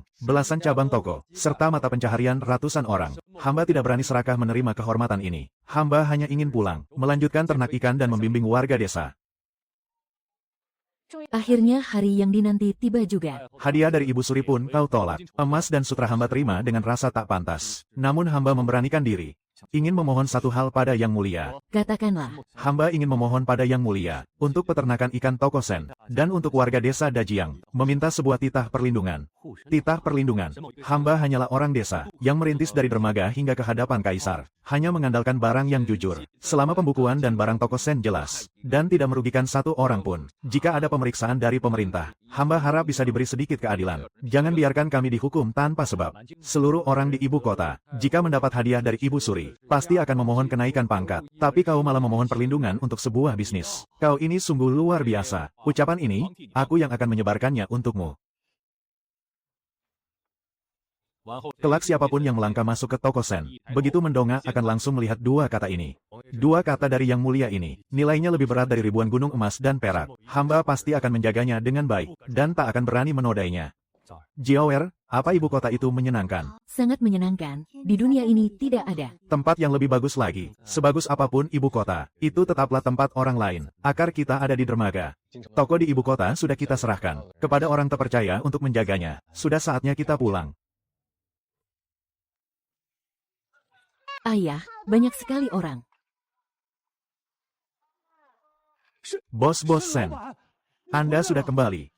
Saudara-saudara sekalian, Sendu sudah kembali. Bos Sen, dulu aku pernah menertawakanmu karena memakan pakan bebek. Sekarang, hidup seluruh keluargaku sangat bergantung dari menjual ikan ke toko Sen milikmu. Ah, paman bicara apa? Dulu, kalau bukan karena ikan-ikan sisa di dermaga ini, aku, Sendu, tidak mungkin bisa bangkit. Bos Sen, tahukah Anda, sejak Anda mulai membeli ikan di sini, tidak ada lagi orang di dermaga yang membuang ikan ke sungai untuk pakan bebek. Ikan sisa di setiap rumah kini bernilai uang. Selama ini, ikan dari Tokosen sudah dijual ke kota provinsi, sudah masuk ke ibu kota, bahkan disajikan di jamuan ulang tahun Ibu Suri. Tapi, asal mula keahlian ini berasal dari desa Dajiang kita. Hari ini, aku tetapkan satu hal, teknik menghilangkan bau amis dan mengatur api. Semua keterampilan dasar ini tidak akan aku tutup-tutupi. Aku akan turun tangan mengajari setiap penduduk desa Dajiang, di setiap keluarga yang mau belajar. Setelah kalian bisa kelola dan olah sendiri. Tokosen akan membelinya dengan harga pantas. Atau kalian juga boleh menjualnya sendiri. Aku tidak akan melarang. Keterampilan seperti ini, kamu rela mengajarkannya. Lalu, apa kamu tidak takut kalau semua orang sudah bisa? Mereka bakal merebut pelanggan kedai Sen. Kaya sendirian itu bukanlah sungguh kaya. Kalau ikan dari seluruh desa bisa laku terjual, dan di setiap dapur warga, tercium aroma harum ikan crispy, barulah itu namanya kaya. Wajan milikku sendiri, Sendu, tidak akan sanggup memberi makan seluruh desa. Tapi, wajan dari seluruh desa, bisa mengubah nasib kita semua. Baiklah.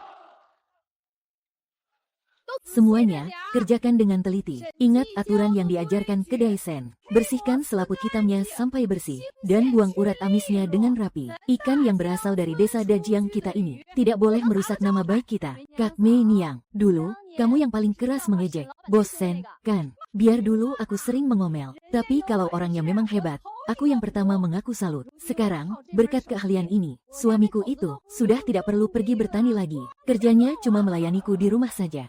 Naksen, kedai mie kuah beningku yang dulu itu, sekarang sudah berganti menjadi kedai mie ikan crispy Zhang. Semuanya berkat ikan buatanmu ini. Tubuh rentaku ini, bisa hidup jauh lebih makmur dari siapapun. Dulu, saat aku menetapkan beberapa aturan untukmu itu, tidak menerima ikan yang asalnya tak jelas, dan tidak menjual ikan busuk. Sekarang, di seluruh desa Dajiang, semua keluarga mematuhinya, menikmati ikan dari dermaga ini. Aku sebagai tabib pun bisa memakannya dengan tenang. Dari pasar kecamatan sampai ke pusat kota. Dan hingga saat ini, kedai Sen terus melangkah maju. Aku melihat sendiri perjalanan kalian. Prinsip pembukuan dan barang yang jelas telah kamu pegang teguh selama 3 tahun. Tanpa goyah sedikit pun. Sekarang, tugasku sebagai juru tulis desa. Pekerjaan yang paling menyibukkan adalah menulis papan nama kedai ikan renyah. Dan mencatat surat perjanjian dagang kalian. Hahaha.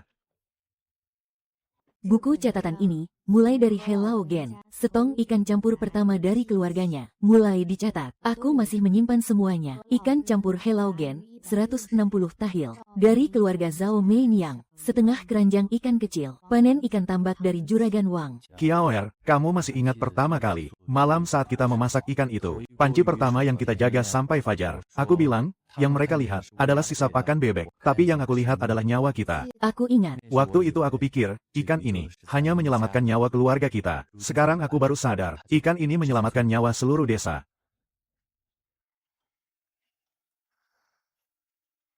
Dari hutang 2 tahil perak, hingga menjadi sajian ikan untuk kaisar. Terkadang di tengah malam, aku terbangun dan masih merasa ini seperti mimpi. Ini bukan mimpi. Ini adalah hasil dari tiap panci, yang benar-benar kita masak dengan penuh kerja keras.